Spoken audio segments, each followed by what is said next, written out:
As we enter the busy Christmas period, we should remember that the country is still being affected by COVID-19. Therefore, let's continue to practice proper physical distancing and follow the advice of the authorities. That way, we can mitigate sooner than later the social and economic effects of the pandemic. Hello there. Welcome to a Thursday edition of Jamaica Magazine. I am Adrian Atkinson.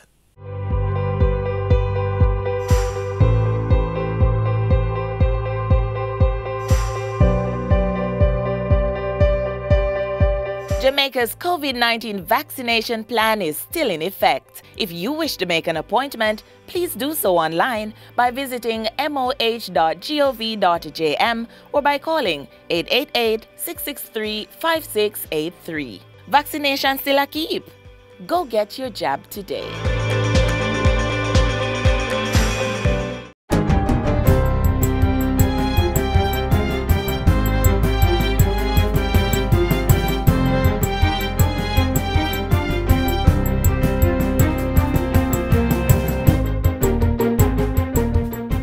Good day, I'm Adrian Atkinson and this is JIS News for Thursday, December 9, 2021.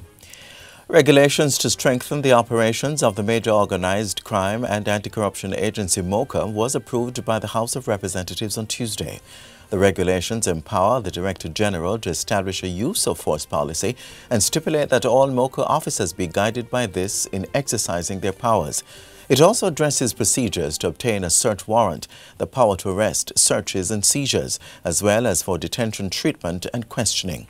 National Security Minister Dr. Horace Chang says it is important that clear guidelines are provided for officers as they carry out their duties. As with other law enforcement organizations around the world, it is crucial to have formal investigative protocols written to both enhance and preserve the investigative process. The regulation proposed for approval are a guide to best practice to ensure consistency in the investigation of MOCA cases, and that investigation are to be conducted in accordance with these regulations to the greatest extent possible. Dr. Chang says the regulations will also give the public and strategic partners a clear guide on how the agency is to operate in its investigations and prosecution of serious crimes. Since inception, MOCA has conducted 452 operations, resulting in 305 charges and 217 convictions. So far this year, the agency has undertaken 13 operations with 23 individuals charged. There are currently 136 persons before the courts, arising from 73 cases. It is our belief that these regulations will put MOCA in an even stronger footing to achieve even greater successes in the investigation and prosecution of serious crimes in Jamaica this time. The mandate of MOCA is to investigate and prosecute serious crimes, which includes major organized crimes, corruption and cyber crimes. Prime Minister Andrew Holness is expressing confidence in the island's economic recovery, largely spurred by real estate and construction sector, which he says grew by 5.2% during the height of the pandemic. The real estate industry, the construction industry continues to boom in the pandemic, and we are confident that that boom will drive us out of the fallout in economic activity and lead to a stronger and better recovery. Mr. Holness was speaking on Tuesday at the groundbreaking for the $3.7 billion One Belmont corporate building in New Kingston. The project is being spearheaded by Cygnus Real Estate Finance and O'Dare Holdings Limited. It will feature 79,000 square feet of Class A corporate office spaces and is designed for the post-pandemic workspace with touchless elevators, doors and bathroom fixtures, as well as an automated infrared camera system. The complex is slated for completion by April 2023. The Ministry of Tourism will be implementing a special winter tourist season capacity building support program for the island's craft traders. Minister of Tourism Edmund Bartlett made the announcement in a statement this morning. He says the Tourism Enhancement Fund (TEF) is spearheading the initiative. It will provide grants to licensed craft vendors to help them prepare for the anticipated influx of tourists during the winter tourist season, which begins on December 15. Mr. Bartlett and a team of key officials from his ministry, as well as as the TEF and other public bodies kick-started consultations with stakeholders earlier today during a meeting with craft representatives in Oterias. Prior to today's meeting, representatives of the Port Authority of Jamaica, Tourism Product Development Company, the Jamaica Vacations Limited JAMVAC, and other tourism entities had met to review the dispatch system at cruise ports. Those discussions were to ensure that COVID-19 compliant and TPD co-certified craft markets across the resort areas are able to get more traffic from cruise visitors to secure well-needed tourism earnings. According to the Jamaica Tourist Board, since August 2021, Jamaica has welcomed 16,237 cruise ship passengers from 10 cruise calls. An additional $3.7 million is being pumped into the gender-based violence initiatives of the Bureau of Gender Affairs. The donation from the Canada Fund for Local Initiatives will support the economic and psychosocial support offered to survivors of gender-based violence at national shelters. High Commissioner of Canada to Jamaica, Emina Tudakovich, says 14 women and children will receive psychosocial support, learning resource kits and care packages. They will also learn practical skills in hydroponic container gardening to build their capacity for self-reliance. I'm also pleased to announce that in strengthening the efforts of the Government of Jamaica through the Ministry of Culture, Gender, Entertainment and Sports, Canada will also contribute Jamaican, I think it's $3,075,000, that's Canadian 25,000, to the National Shelter Project. And finally, 20 garbage drums were distributed to residents of Flank and Providence Heights in St. James earlier this week to encourage proper waste disposal. The drums were distributed on Tuesday by the National Solid Waste Management Authority through Western Parks and Markets WPM Waste Management Limited. It's part of the NSWMA's Jumma the Gate initiative. WPM's acting regional operations manager, Jermaine Jones, encouraged the residents to use the containers for what they are intended and to refrain from illegal dumping. And that's it for the GIS News today. I'm Adrian Atkinson. Thank you so much for watching.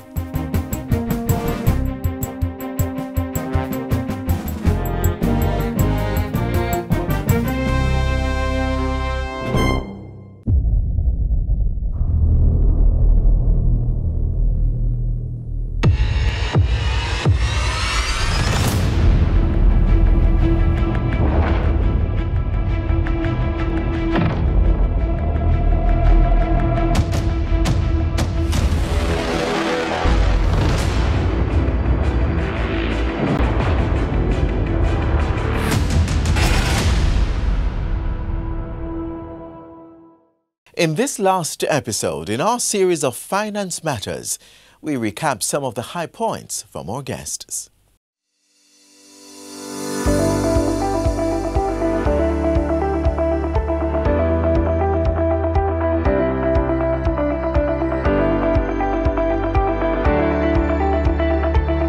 Welcome to Finance Matters. This is our best season yet. We've shared several pieces of useful and important information that can help you navigate your way through one of our most challenging periods as a country. Let's take a look at some of the amazing solutions presented by our guests on this season of Finance Matters. I'm Daniel Pasley. Remember to like, share, and subscribe to our YouTube channel. Follow the Ministry of Finance on Facebook, Instagram, and Twitter to see the previous episodes and highlights.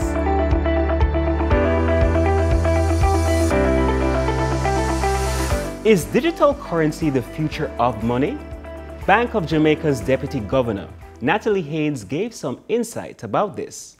So, central bank digital currency is basically currency issued by the central bank in electronic or what we call digital form. So how does one access digital currency? So anyone can access digital currency. You don't even need to have a bank account now. What you do, you go to a commercial bank or an authorized payment service provider and indicate your interest. And of course, the information that you would need to provide is very simplified under the Know Your Customer requirements, which would include your name, address, date of birth, TRN, and a valid government-issued identification.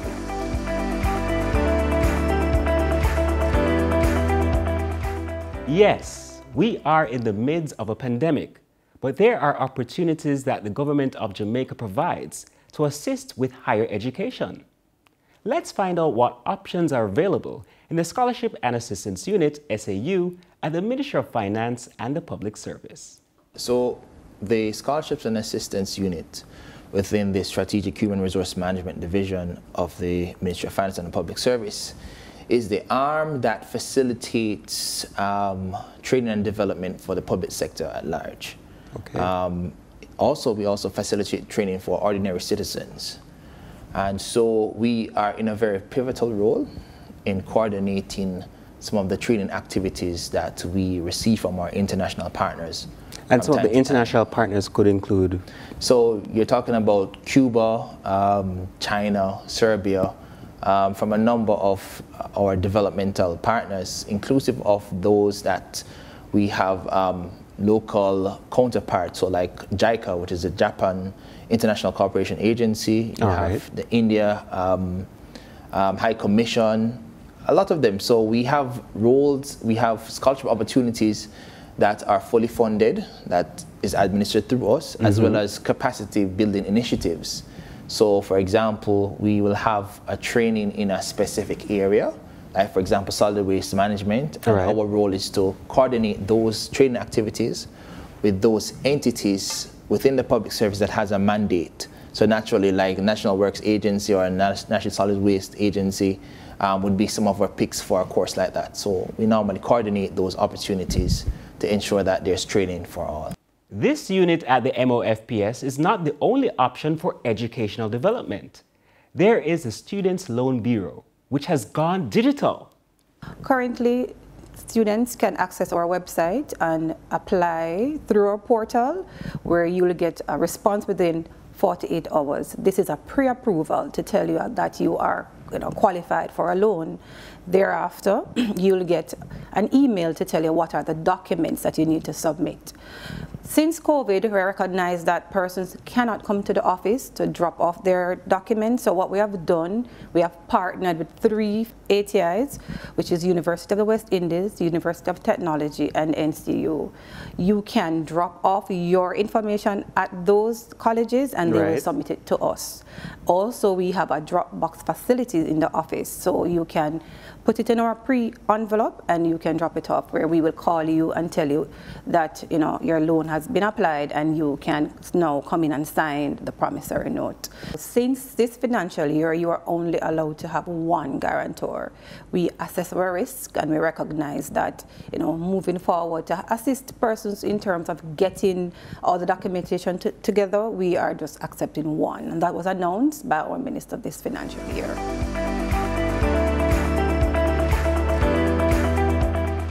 $3 billion has been set aside through the DBJ Serve Jamaica program to help Jamaican businesses recover through the pandemic.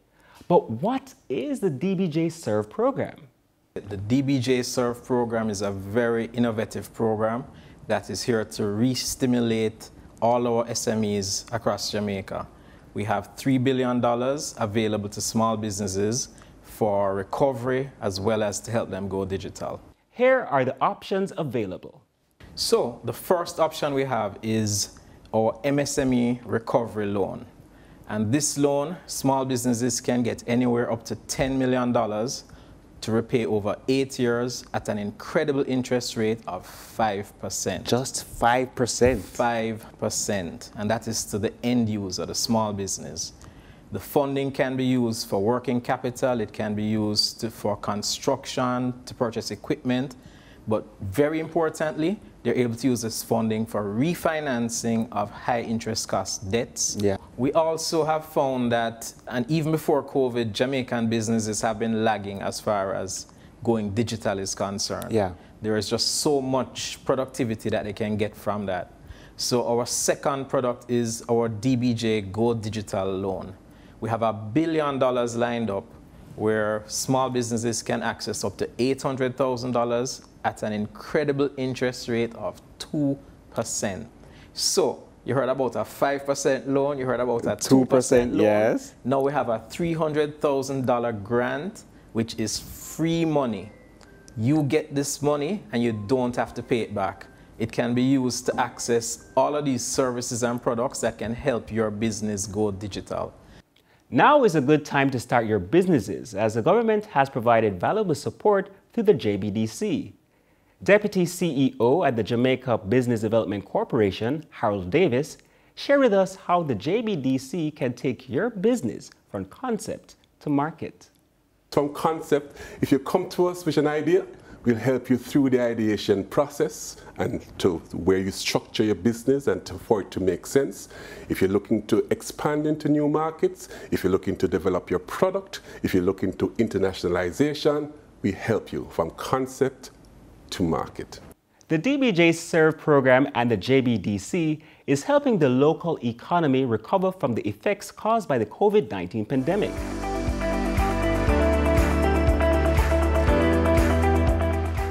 Do you believe your money is secured in the bank?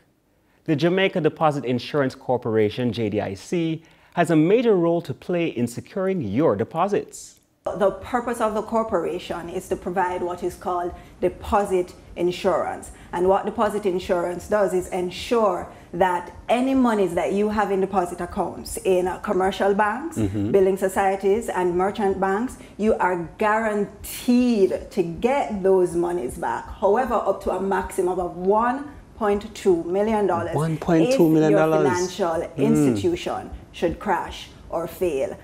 A lot of what we thought we knew about money has been challenged by the COVID-19 pandemic. But what are some of the lessons this pandemic has taught us about financial literacy?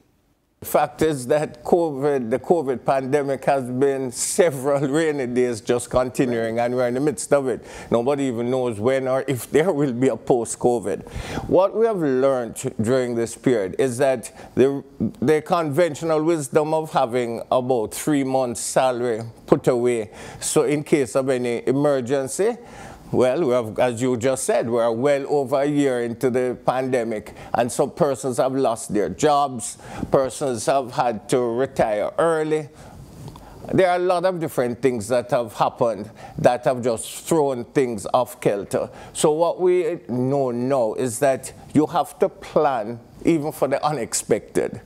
And putting away the minimum is not good enough. You need to put away as much as possible, and you need to budget.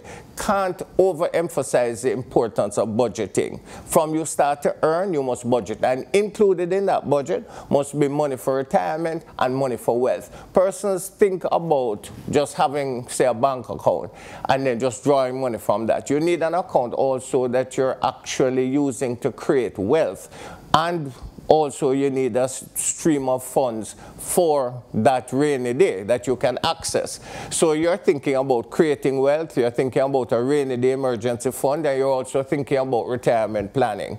We found out that the Revenue Appeals Division RAD has gone digital. What does this mean? We recognized that we needed a better system, because our system was partly manual and partly computerized. The computerized aspect of our system was just a tracking system for us to just track the number of appeals that would have come within the RAD. We needed a much better system to help us to make timely management decisions. And so with the help of the International Finance Corporation, which is associated with the World Bank, we re-engineered our process first. Re-engineer our process means we remove those parts of our process that wouldn't have added value to our process, so that it would have shortened the timeline to process appeals. And what we have also done with the help of the International Finance Corporation is to also develop a process flow whereby we could automate our system. RAD is providing an efficient system by being automated with greater process flow aimed at satisfying customer needs.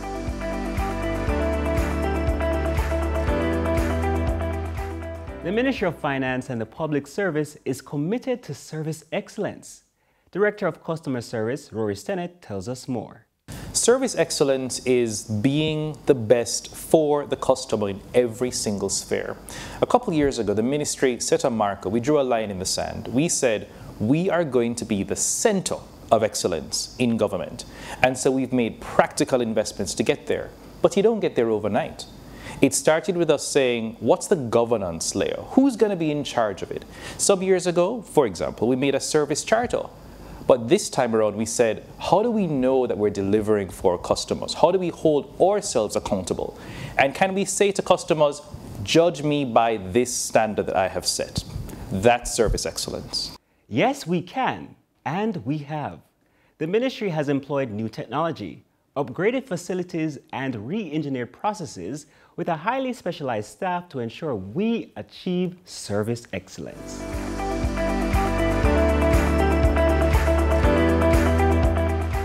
This was a very enlightening season, and we thank all our guests and viewers for joining us on Season 3 of Finance Matters. Feel free to catch the replay of all our episodes on our YouTube channel at Ministry of Finance Jamaica. Don't forget to visit our website at mof.gov.jm and follow us on our social media pages at MOF Jamaica as we continue to demystify the economic and fiscal policies and initiatives implemented by the government to empower Jamaicans as we chart a path to Jamaica's economic prosperity.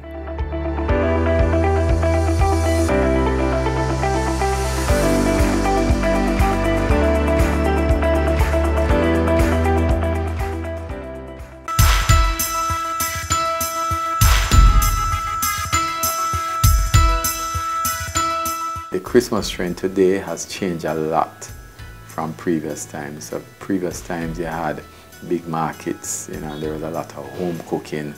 There was not a lot of home cooking anymore. People buy a lot of things, you know. You don't get that sort of home cooked thing anymore. The people where, I remember my mother used to buy sorrel and she used to prepare the sorrel herself. You know, or you prepare the cake yourself rather than buying the cake now. When my mother used to prepare the cake and prepare everything at home. So that's some of the things that people need to do. They need to look at maybe doing that preparation at home.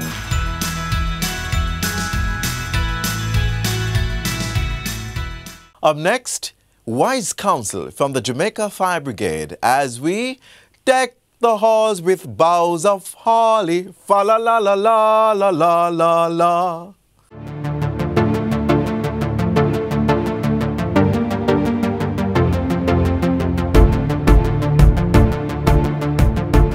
When it comes to Christmas lights, please ensure if you're leaving the house, plug them out. If you're going to bed, plug them out. Now, for adults especially, don't tell yourself that the child is going to plug them out when they finish watching TV.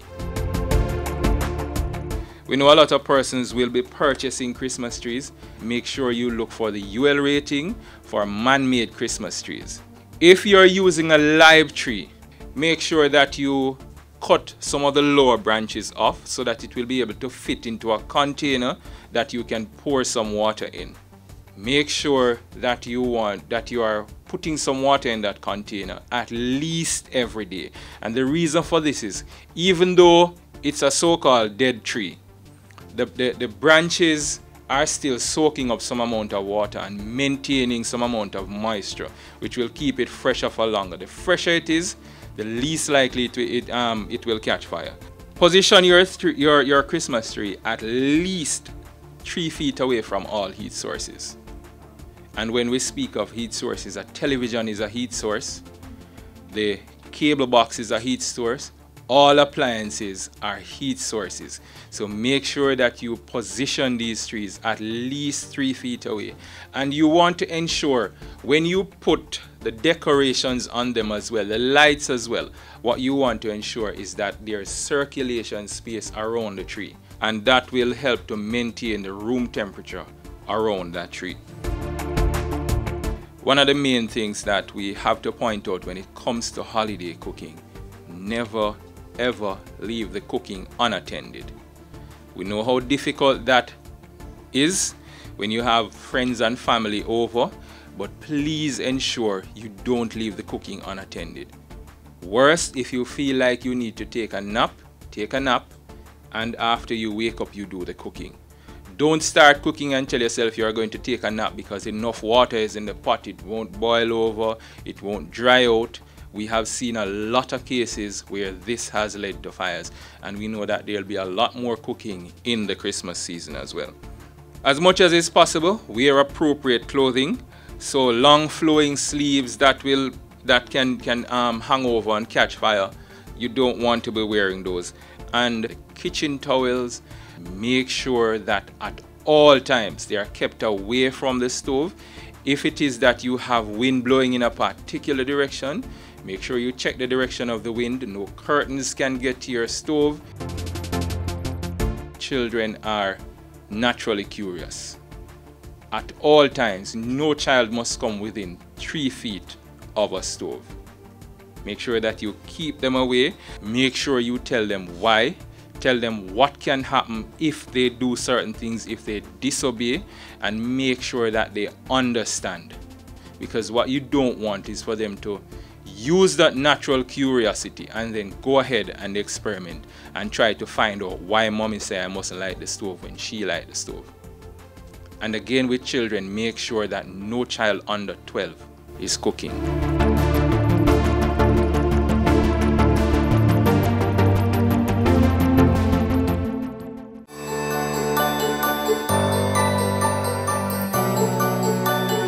My message to Jamaica as we enter into the festive season, that is what we want to make it festive. We are somewhat tired of seeing persons just killing each other. We want to see a reduction in the violence. Now is the time for love. Remember, the reason for the season is about love, it's about giving, it's about sharing and caring for each other. So we want to have a season where we see less murder, less shooting, less robbery, less violence among each other. And as we go through the season, we want to be mindful that we are contending with a pandemic, COVID-19. There are a number of restrictions out there that are governed by the Disaster Risk Management Act. I urge my fellow citizens to work with your community, work with the police, so that we don't have a spread. I understand that people want to go about your normal routine. I know you want to have the recreation, you want to have the parties. So let us just conform and see how best we can reduce the spread. So I look forward to a wonderful Christmas, and I wish for you and your entire family a safe and holy season. God bless you all.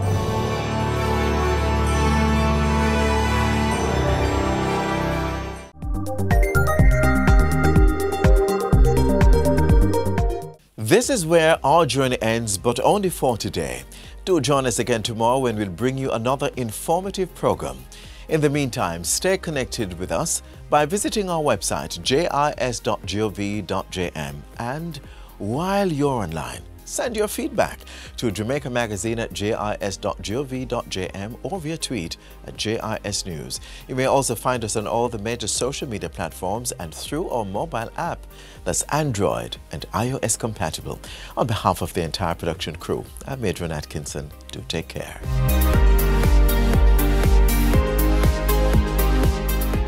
This has been a production of the Jamaica Information Service, the voice of Jamaica.